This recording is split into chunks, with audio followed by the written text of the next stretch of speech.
Hello friend, welcome to my YouTube channel Srishti mathematics classes. चलिए आज हम chapter mathematics class 8 chapter 11 study करेंगे। Chapter 11 है आपका direct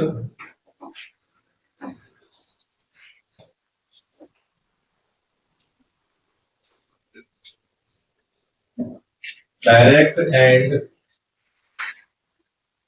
inverse proportion.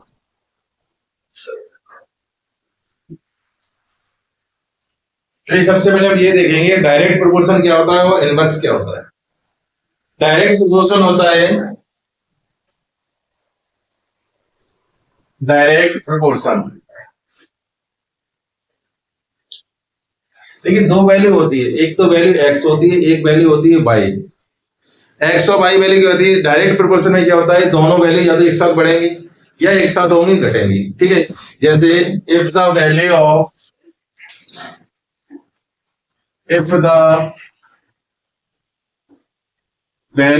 X is increase then the value of y is also be increase। जैसे मान लो x की value क्या हो रही है, बढ़ रही है, तो y की वैल्यू भी क्या होगी, इसमें बढ़ना चाहिए। अगर x की वैल्यू घट रही है तो y की वैल्यू क्या होगी, वो भी घटेगी। इसका फॉर्मूला होता है x1 upon y1 is equal to x2 upon y2। X directly proportional to y होती है इसमें, क्योंकि ये डायरेक्ट तुम्हारा y2, x1 upon y1 x2 upon y2, ये आपका इसका फॉर्मूला होता है। इसी फॉर्मूले से क्या है, इस चैप्टर में जो भी क्वेश्चन आएंगे डायरेक्ट प्रोपोर्शन के वो सॉल्व होंगे आपके। ये डायरेक्ट प्रोपोर्शन का फॉर्मूला होता है। ठीक है, इसमें क्या होता है, डायरेक्ट में यदि वैल्यू x की इंक्रीज हो रही है तो y की वैल्यू इंक्रीज होगी, अगर x की वैल्यू घट रही है तो y की भी घटेगी। फॉर्मूला क्या होता है डायरेक्ट प्रोपोर्शन का? फॉर्मूला होता है ये x1 upon y1 is equal to x2 upon y2। ये आपका डायरेक्ट प्रोपोर्शन का फॉर्मूला होता है। इसी से हम क्या होंगे, जितने भी क्वेश्चंस आपके डायरेक्ट प्रोपोर्शन के बनेंगे उसी से सॉल्व होंगे। अब कैसे सॉल्व होंगे देखिए इधर, फॉर एग्जांपल ले लो, कोई एग्जांपल मानते हैं, जैसे मानो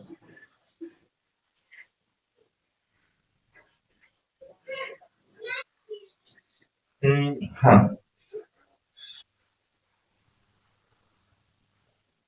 जैसे मान लो आज आपने 1 घंटे पढ़ाई की, 1 हावर आपने पढ़ाई की है, तो आपने अपने मैथ की एक्सरसाइज मान लो जैसे आपने 11.1 फिनिश कर दी। अब आपका टारगेट है कल आपका 2 घंटे पढ़ने का, तो क्लियर है जब 1 घंटे में आप एक्सरसाइज 11.1 मतलब 1 एक्सरसाइज पूरी फिनिश कर रहे हो, तो ये क्लियर है आपका कि 2 घंटे में क्या होगा, ज्यादा एक्सरसाइज फिनिश होगी। जैसे मान लो आपने 1 घंटे में कोई काम किया, जैसे मान लो वर्कर है, कोई काम करते हैं 1 घंटे में, मान लो वो काम, जैसे मान लो 10 किलोमीटर जा रहे हैं, जाने का देख लो, जैसे कोई गाड़ी 1 घंटे में 10 किलोमीटर जा रही है, तो 2 घंटे में कितना किलोमीटर जाएगी, 20 जाएगी ना। अगर स्पीड आपकी कांस्टेंट है तो, अब ऐसा नहीं है कि सर हमारी स्पीड अभी क्या नाम है 10 किलोमीटर पर हावर है, तो 1 घंटे में 10 किलोमीटर जा रही है, अब स्पीड हमने घटा ली इसकी 5 किलोमीटर पर हावर कर दी, तो 2 घंटे में 20 किलोमीटर चली जाएगी, नहीं जाएगी। ये आपके कांस्टेंट का वही जवाब है, तभी कहा गया ना एक्स डायरेक्टली प्रोपोर्शनल कांस्टेंट होता है बाई के। ठीक है, जब आपकी जो स्पीड है वो कांस्टेंट होगी, जैसे मान लो आपकी 10 किलोमीटर पर आवर स्पीड चल रही है, और 10 किलोमीटर पर आवर स्पीड से 1 घंटे में गाड़ी कितनी जाएगी, आपकी 10 किलोमीटर जाएगी। ठीक है ना, 1 घंटे में 10 किलोमीटर गाड़ी जा रही है, तो 2 घंटे में कितनी जाएगी, 20 किलोमीटर जाएगी ना। 3 घंटे में कितनी जाएगी, 3 आवर्स 30 किलोमीटर जाएगी, उसी कांस्टेंट स्पीड से। जितनी स्पीड गाड़ी की चल रही है, यदि वो स्पीड हम रखेंगे तो 1 घंटे में 10 किलोमीटर जा रही है, 2 घंटे में 20 जाएगी, 3 घंटे में 30 जाएगी। ये आपकी कांस्टेंट स्पीड चलेगी। कोई भी क्वेश्चन आएगा आपका एग्जाम में, उसमें ये नहीं कहा जाएगा इसमें डायरेक्ट प्रोपोर्शन लगाना है या इनवर्स लगाना है, आपको ये फाइंड आउट करना पड़ेगा कि इसमें डायरेक्ट लगेगा या इनवर्स लगेगा। अब फाइंड आउट कैसे करोगे? फाइंड आउट करने के लिए हमने आपको बता दिया है, एग्जांपल अपने मन में बनना है, ठीक है। जैसे मान लो उसने आपको दे दिया कि 1 आवर में आपकी 10 किलोमीटर स्पीड गाड़ी चल रही है। अब मान लो क्वेश्चन कैसे सोल्व करते हैं वो देखो। जैसे मान लो 1 आवर में कोई गाड़ी 20 किलोमीटर जा रही है, तो बताओ 2 आवर में वो गाड़ी कितने किलोमीटर जाएगी। अब सबसे पहले हमारे दिमाग में ये, माइंड में ये क्वेश्चन आना चाहिए कि इसमें हमें डायरेक्ट प्रोपोर्शन लगाना है या इनवर्स लगाना है। अब डायरेक्ट प्रोपोर्शन लगाना है तो वो कैसे चेक करेंगे? क्योंकि यहाँ पर क्वेश्चन हमें दिया जाएगा कि गाड़ी की जो स्पीड है वो कांस्टेंट है। अगर गाड़ी की स्पीड कांस्टेंट नहीं बताई जाएगी तो फिर इसमें हम ये नहीं देख पाएंगे कि इसमें डायरेक्ट लग रहा है या इनवर्स, क्योंकि हमें ये पता नहीं चलेगा गाड़ी की स्पीड कितनी है। जरूरी है गाड़ी की अगली स्पीड इतनी चले, कम भी हो सकती है।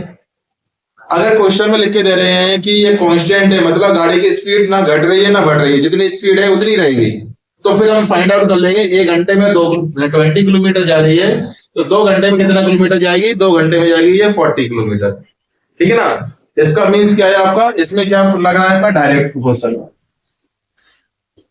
जब डायरेक्ट लग रहा है तो डायरेक्ट का फॉर्मूला देखो। डायरेक्ट का फॉर्मूला क्या होता है? x1/y1 x2/y2। x1 कैसे मानेंगे? x1 मानना है हम हावर को, लेट कर लो, let x equal to hour and y equal to distance cover, ठीक है। अब क्या होगा आपका? x1 कितना आ गया? 1 हावर, y1 कितना आ गया? 20 किलोमीटर, x2 क्या है आपका? 2 हावर्स, और y2 क्या करना है? हमें फाइंड करना है। चलिए इसको इरेज कर देते हैं।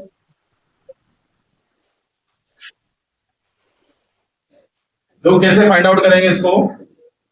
मुझे पता चल गया कि given it is in direct proportion. ये क्या है? डायरेक्ट प्रोपोर्शन है। जब ये डायरेक्ट प्रोपोर्शन है तो फॉर्मूला क्या आएगा आपका? x1/y1 x2/y2। x1 के लिए क्या रखेंगे हम? 1 किलोमीटर, y1 की जगह 20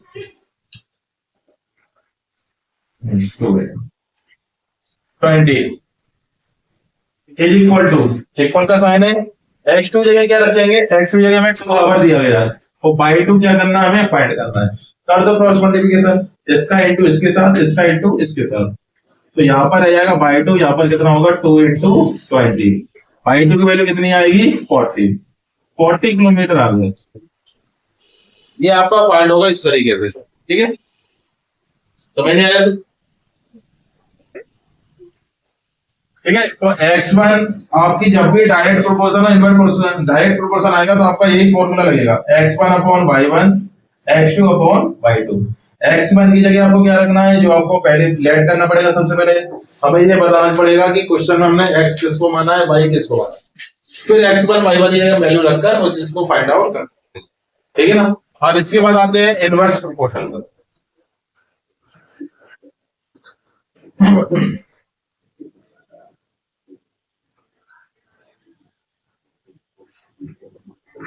इनवर्स प्रोपोर्शन क्या होता है?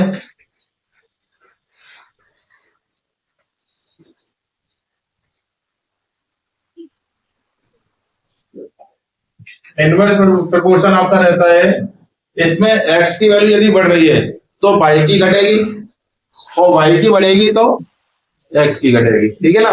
इनवर्स में ये रहता है आपका, इनवर्स रहता है इसमें, एक का वैल्यू दूसरे से इनवर्स चलेगा। मीन्स यदि इसको the value of x is increased,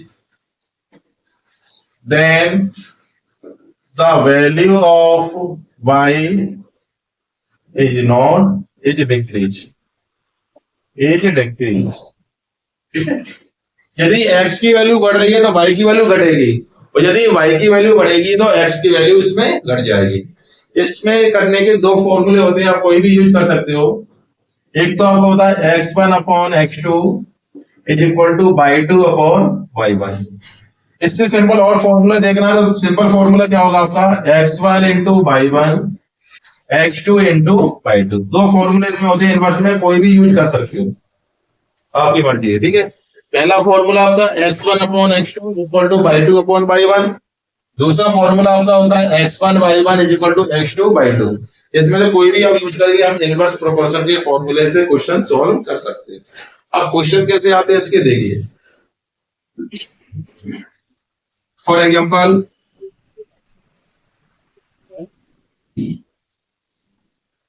जैसे मान लो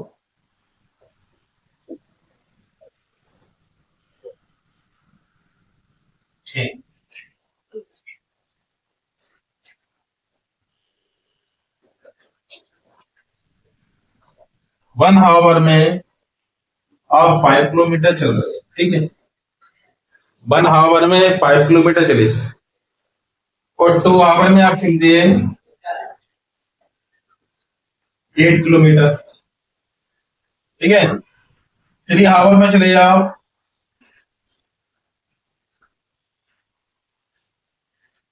ऐसे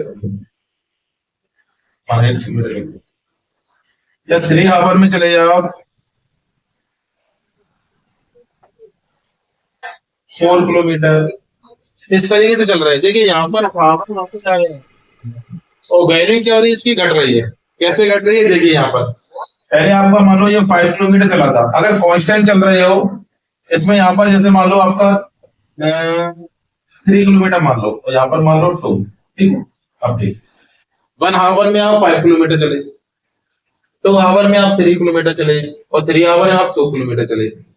इसका मीन्स क्या है आपका, टोटल आपकी यदि आप डिस्टेंस देखेंगे तो यहाँ पर आपको 1 आवर में 5 किलोमीटर चलना था। आप 1 आवर में 5 किलोमीटर चले, 2 घंटे में टोटल कितना चले आप 8 किलोमीटर, और 2 घंटे आपको चलना कितना चाहिए था 10 किलोमीटर चलना था, लेकिन चले कितना 8 किलोमीटर, मीन्स आपकी डिस्टेंस घटी। इसके बाद मान लो आपको यहाँ पर चले जाओ 12 किलोमीटर, टोटल 3 घंटे में आप 12 किलोमीटर चले जाएंगे, जबकि आपको 1 आवर में 5 किलोमीटर, 2 आवर में आपको 10 जाना चाहिए था और 3 आवर में आपको 50, लेकिन यहाँ पर चला कितने हैं, पहले घंटे में 5 किलोमीटर, सेकंड आवर में 8 किलोमीटर, थर्ड में 12, मीन्स घट रहे हैं। हमारे टाइम बढ़ रहा है, आवर बढ़ रहे हैं, लेकिन हमारी डिस्टेंस क्या घटती जा रही है।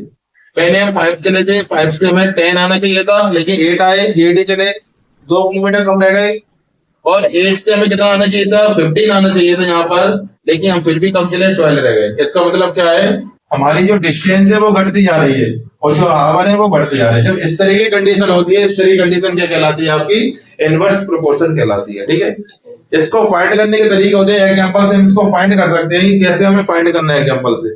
जबकि आपके 2 फॉर्मूले होते हैं इनवर्स निकालने का, x1/x2/2/1, और दूसरा होता है आपका x1/1/x2/2। ये आपके डायरेक्ट और इनवर्स के कुछ फॉर्मूले हैं, विद एग्जांपल आपको समझा दिए गए हैं। इसके अलावा आपको इसके रिलेटिव कोई क्वेश्चंस कराए जाएंगे एक्सरसाइज के, वो आपको अगली वीडियो में कराए जाएंगे। Thank you for watching.